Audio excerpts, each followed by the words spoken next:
Yorkville Apparitions, Toronto, Ontario. Whenever old houses are converted to more modern uses, say offices or trendy shops, incorporeal residents of those self-same dwellings can put a chill into any business climate.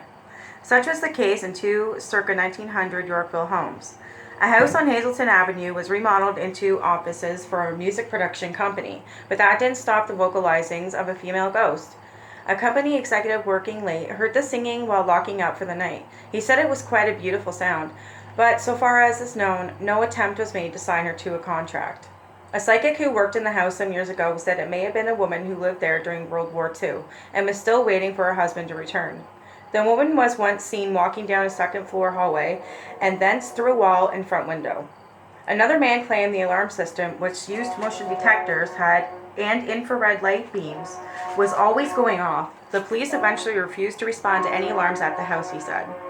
The people who built a house on nearby Roxborough Street may still be looking after the place, almost a century later.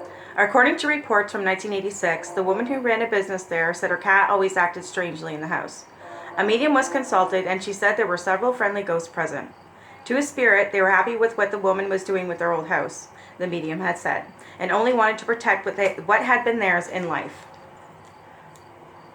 A chance encounter, Montreal, Quebec.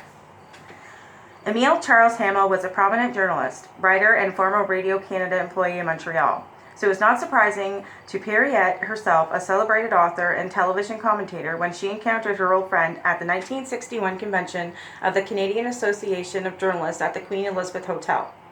They exchanged pleasantries for several minutes and parted. The only oddity in the encounter was Pierrette's distinct impression that Emile had left something unsaid.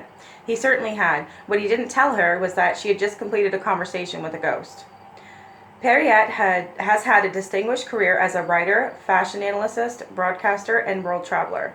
Indeed, her journeys have taken her to the far corners of the world, allowed her to meet the famous and influential, and given her many fascinating adventures.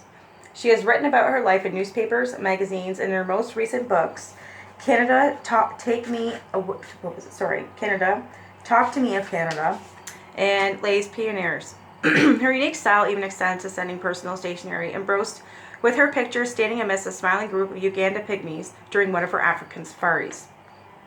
Nothing in her public life, however, prepared her for the 1961 adventure with a ghost that she later recounted to author Eileen Sonnen. At about mid-afternoon of Saturday, November 18, 1961, Pierrette had left a pleasant gathering of fellow journalists attending the convention. The meetings were going well, lunch had been served, but Pierrette had decided to take her leave. Just short of the exit, a hand reached out to touch her arm. She turned to see the writer Emile Charles Hamel, a good friend of both Pierrette and her sister. She had not seen Emile for some time. He graciously kissed her hand, and they chatted amicably about her recent experiences and all the work he had to finish. When she asked if it was quite a lot, he nodded in agreement. A great deal of work that I have at this time, he phrased it. She declined his invitation to partake of the dwindling buffet she had already lunched on, and Emile and Pierrette warmly shook hands. He said he ought to see more of each other, and later recalled it seemed that something else was on his mind, but he didn't say anything more and strode away. The incident passed from Pierrette's mind. On Monday evening, 2 days hence, her sister chanced to mention that she had seen a news item in Saturday's newspaper about the sudden death that morning of their friend, Emile Charles Hamel. Pierrette was flabbergasted. The newspaper must be in error, she said, because he had been alive and well Saturday afternoon. It isn't as if I merely recognized him across the dining room, she told writer Eileen Sonnen. He stopped me as I was leaving, he kissed my hand, and we chatted together for quite a time. I know it was Emile. I surely recognize my friends when I meet them. But her sister was just as insistent that it couldn't have been him because the newspaper said that he had died at about 8 a.m., a half a dozen hours before Pierrette said she had talked to him at the Queen Elizabeth Hotel. Pierrette placed a telephone call to the General de Verdun Hospital where the newspaper said he had died. They confirmed the news. Emile Hamel had been in emergency admittance Friday night and had died quite unexpectedly Saturday morning. Pierrette could not believe with all the evidence and her respect for the facts pointed to that somehow and for some reason she had chatted with Emile's ghost. It didn't make sense to this woman used to dealing with the real world and its verifiable details. For the next week, Pierrette closely examined the many articles written in the Quebec press about Emile's death. He had been a prominent member of the media, and thus his untimely passing attracted wide attention. The photographs of him in his article and the articles were definitely of the man Perriette saw at the hotel, but that was about all of which she was confident. I was so nervous and upset, she said. Even her parish priest assured her that he believed what had happened to her. In fact, he added, he wished the same experience would befall him. Perriette had had several other experiences with the supernatural since 1961, meeting with Emile Charles Hamel's ghost. She intends to publish her experiences in a book. Still, she is perplexed about that first incident. Why did he choose her to visit? Why was her conversation with a ghost so normal and so completely ordinary? It would seem that more important news would be passed between the corporeal and the incorporeal. The questions have never been answered. However, Perriette has never disputed the reality of the chance encounter. She had spoke with a man who had been dead for several hours and never once thought anything was out of the ordinary. Of that, she is entirely and forever certain.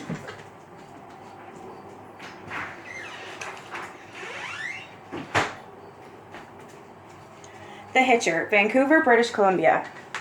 Lest one mistakenly believe that the only phantoms in Vancouver reside in old mansions, this particular city on the Strait of Georgia has provided refuge for all manner of forms from another world.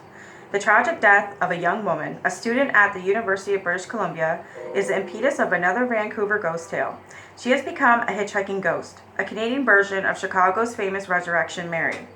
It is said that the woman was a passenger in the speeding car of another student when it crashed on University Boulevard, killing her.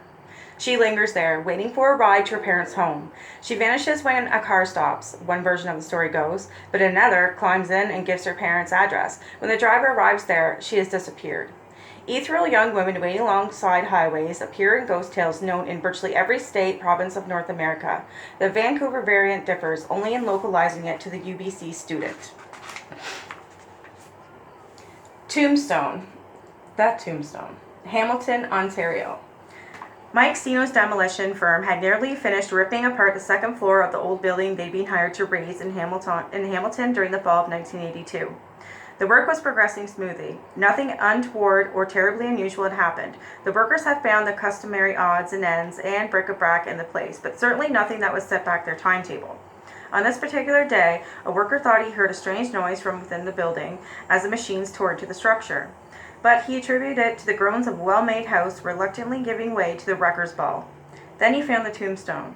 Discovered secreted in a wall of the second floor, the stone bore the chiseled words, "Our Baby," at the top. Below, two names were still clearly discernible: Martha Louise, 1888, and Gemma Grace, November 9th, 1897. No one knew who the little children might have been, or why they died, nor could Mike Sino guess why the stone was placed where it was found, other than the possibility that it might have been used to prop up the wall. The discovery, however, was critical for helping to solve an 11-year-old mystery, the possible cause of two frightening visits from a ghost witnessed by two former residents. Norm Bellotti worked in the composing room of the Hamilton Spectator in the early 1970s. He lived in the house with his wife, Sherry. Their brush with the supernatural came quite unexpectedly, in the middle of the night twice. The first time, Norm jerked awake when his wife screamed at the top of her lungs from the bed next to him. He blinked in gloomy darkness until he was able to focus on what his wife had saw: a human form wearing a long gown hovering above their bed. He couldn't see any face. He had no idea if it was male or female, only that it was there. "If she had only seen it herself, I would have thought she was crazy," Norm said in Canadian Press account of the incident. "If it had only been me, I would have thought I was crazy. But both of us had seen it." The figure vanished when Norm turned on the light. The second time they knew for certain neither was dreaming.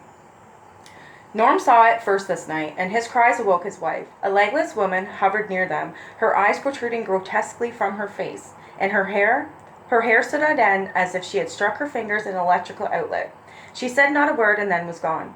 Despite the unnerving middle-of-the-night episodes, the Bellottis had a certain curiosity about the identity of the ghost. They thought a ghost hunter might provide some clues and called Malcolm Besant of Rosary Hill College in Buffalo, New York. Besant visited the home and immediately sensed a presence in the house. "I think something is concealed in this area. What? I don't know," he had said, pointing to a particular section of this wall. "I'm being drawn to it very strongly. It's the reason for the manifestations." The Bellottis never again were visited by the mysterious woman and moved out of the house shortly thereafter. They thought nothing more would ever be heard about the ghost until Mike Sino's crew began leveling the old house. He wasn't surprised at finding the 19th century tombstone after all. He had once found a bomb in one place, but it was a bit odd that such a marker would be used to shore up a wall. Norm Bellotti found out about the discovery. It all made sense, and at the same time chilled the very marrow of his bones. The tombstone was found directly above the bedroom in which the couple had seen the ghost. And further, Malcolm Besant had pointed to nearly the precise section of the wall where the stone was discovered. Norman Cherry had seen a ghost, and it was somehow connected to the tombstone. The identity of the two children memorialized on this stone was never established. Was it their mother the Bellotti saw? If so, could this be further evidence that a mother takes care of her children even after death?